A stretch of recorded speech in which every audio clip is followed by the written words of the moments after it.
It is TexAgs Rewind, where we give grades out to players, and the fan show guys are here. Hi, friends. Hey. Howdy. All right. I want to say real quick that the F rating did not include Aki. So Aki was amazing. So love that guy. Well, let's talk about what we did on the show today. These guys are on. They are a bunch of jokers, and they Very much so. Well, I think there is some optimism, yet a lot of I don't know. We'll see. Is that a fair assessment? Yeah, I agree. very much so. Still down. I'm getting over it. No. Well, hopefully we'll get over it with a win. Hunter needs a hug.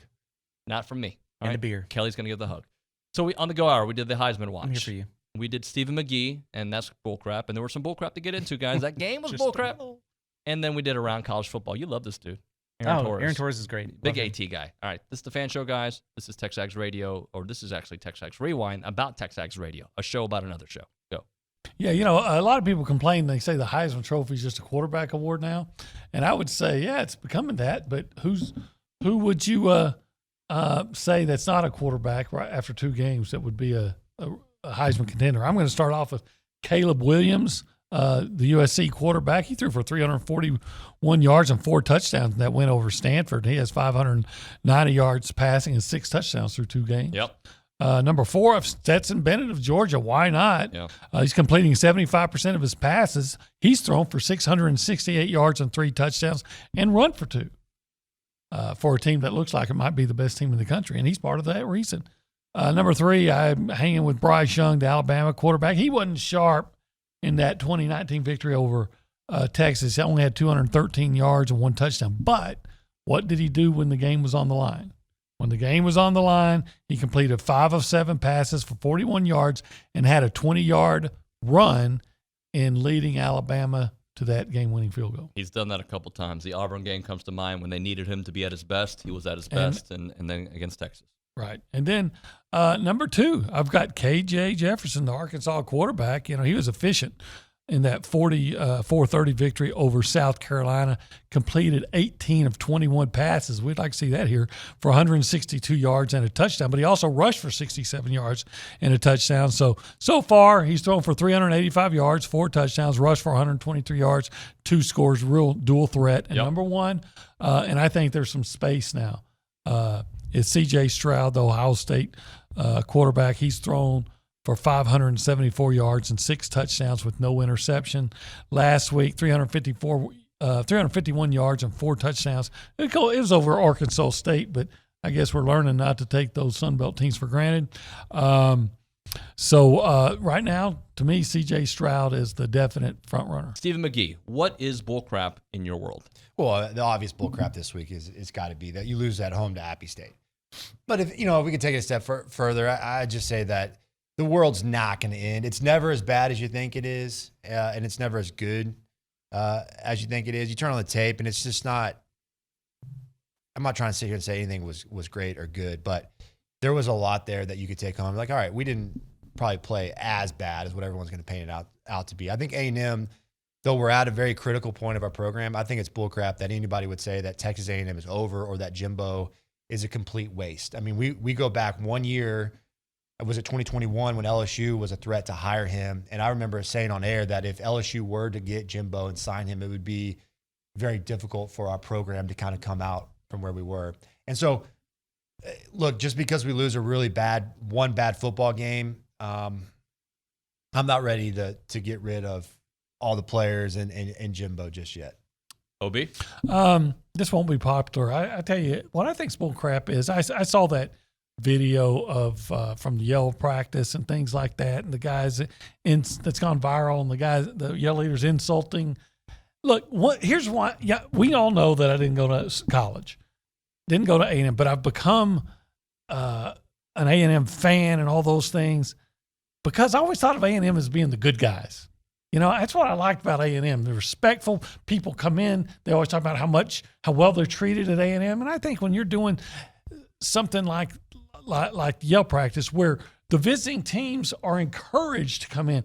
I get it. You're trying to be funny and everything, but you're supposed to be the good guys. Why do you want to demean the other, the people from the other team that are coming? I don't get that. I don't think that's, at least in my mind, that's not what A&M is supposed to be about. I like and that. I think to do that, that's bullcrap. I like that. Mine is I'm piling on. people love to pile on social media especially. It's like everybody's got to get their licks in on Texas A&M. Look, I'm not a big fan of social media. It's a big part of what we have to do in this industry, and there's a lot of good that comes from it too. But piling on when somebody's down and people just rejoicing and then reaching out to recruits and all the things that come with what is happening on social, to me, is bullcrap. Yeah. No, I mean, I just think so first of all, it's incredible. We're all old enough to remember Joker Phillips and whoever. But, a couple of things stand out is like, one, I'm on air, the game goes final, and Kentucky was a slight underdog at Florida, but like nobody was surprised that Kentucky went into Florida for the second time in 3 trips and the third time in 5 years beat Florida overall. Like nobody was surprised. Now, part of it is Florida rebuilding a little bit. Yeah, maybe blah, blah, blah, blah, blah. But part of it is he's built a heck of a program. And, the one thing that I do think in this modern era of college football, and maybe it'll change when the playoff expands to 12, I think we get so caught up in the idea of, is this team a playoff team? Are they not? Are they going to make the playoff? Are they not going to make the playoff? That we just kind of dismiss these really good stories in college football that we used to celebrate, right? Kentucky winning 10 games, Arkansas going 9-4 last year. There's others that I can't think of off the top of my head. And I do think Kentucky is one of those. And I think we spend so much time, is Georgia the best team? Are they better than Alabama? Let's celebrate a team like Kentucky and the job that Mark Stoops has done. All right. So maybe it is Mark Stoops, maybe it's Urban Meyer. Who ends up at Nebraska? Oh boy. The guy, so it seems like they really want kind of the traditional hire, right? Matt Campbell, maybe the Chris Kleiman from Kansas State, kind of that a tier below Nebraska, especially now in this world where we basically are going to have 2 super conferences that have significantly more money than anybody else. The guy that I would want and the guy that I would keep an eye on that I think is realistic, I'd be rooting hard against the Carolina Panthers because I think Matt Rule, because of how this worked out, I don't think he's going to get another opportunity in the NFL. I don't know if he would want another opportunity in the NFL. And that was a guy, I think, it's easy to forget now. That Baylor program he inherited was an absolute disaster. 1-11 his first year to 11-1 in the regular season, his third year playing for a playoff berth in the Big 12 championship game. So that's the guy that I would want. What I would say is I do think in the modern era of college football with the transfer portal, with NIL, with everything that these elite programs where people really care, I think Nebraska is a better job than it was even 3 to 5 years ago because of those reasons. I would add, too, by the way, the playoff expanding, I think, helps. There's no reason Nebraska can't be the 3rd best team in the Big Ten at certain points, compete for a playoff berth. So I would hope for Matt Rule if I was a Nebraska fan, but I think the job, because of the portal, because of everything, is better than it was even 3, 4, 5 years ago. What must we do on Saturday? You go first, Hunter. We must. Hey, once you get to the game, let's put all this negativity behind us. Or Saturday when you roll out for your pregame, wherever that's going to be, we got an 8 o'clock kickoff. We need 12th man loud. I am so proud of our students the past however many years. They fill our big old stadium up on their side. There's never gaps. Proud of them. So they'll be loud. Need the old farts to be loud. This could be pretty obnoxious with the 8 o'clock kick and plenty of go-go juice. It could be rowdy. Right? So that's one.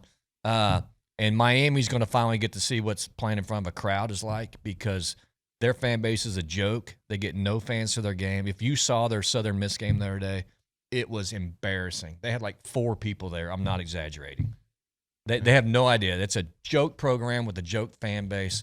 I'm ready to and this is a huge recruiting weekend as well. Oh my gosh! I mean, it really is. Yeah. This is like Bama last year. All right. I mean, we need Kyle Field to be rocking. We need everybody there. Like you said, the go-go juice will definitely help. Need everybody there. We need everybody to be loud, and I mean, just blow the roof off that place, So, and look, here's the finish. I think you need let's try something else at quarterback, and by gosh, 6-0 better be featured heavily in the first half. Yeah, same. I agreed. 100% agree. I can't think of anything else. We need to have a rocking Kyle Field, and we got to get the ball to our best players, and we've got, like I said. We can't get any worse on offense. We score 7 points against the Sun Belt team. You have to get better. We just have to get as much better as we need to win the game. So, Kelly? almost everything they said to piggyback on the Kyle Field part. I mean, Kyle Field's got this reputation being the greatest place to watch a ball game. Well, after what we saw last week and an 8 o'clock kick and the significance of student support, fan support that has always played into A&M, if Kyle Field isn't as raucous as it's ever been, then who are we at this point? Because that's we're standing there ready to go when the team needs us. They need us. After last week, 30-something years in on, like, since my freshman year, right? Since going to Kyle Field and been to most of them, I don't think I've ever seen an 8 o'clock kick. There was a late game, Nebraska 2010. Yeah. But I think it was 7 o'clock. It was just that, it was after the time change. It just felt late. Yeah, and it's weird because you think if they're going to do an 8 o'clock kick, it'd be a West Coast team we were playing.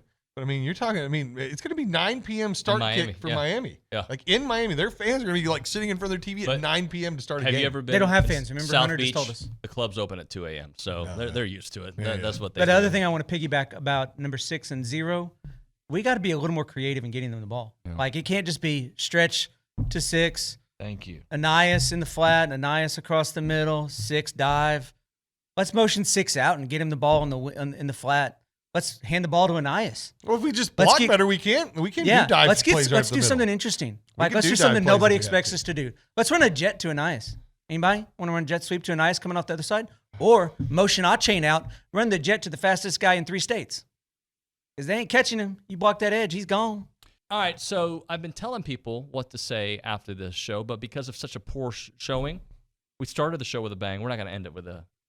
Do we end it? Do we tell people what to do? Do you think they know by now? Yeah, we want people. We still want people watching the show, so we like share, subscribe, and comment. Right. Hey, you're squeezed on time during the week. We know it. This is a great way to catch what was going on in the show. Yeah. See, that was a really good advertisement. You have anything for us? Hunter is an expert on efficiency, and he's 100% right. When you don't have much time, this is the way to get it right. That's right. At Table Heart. Bye.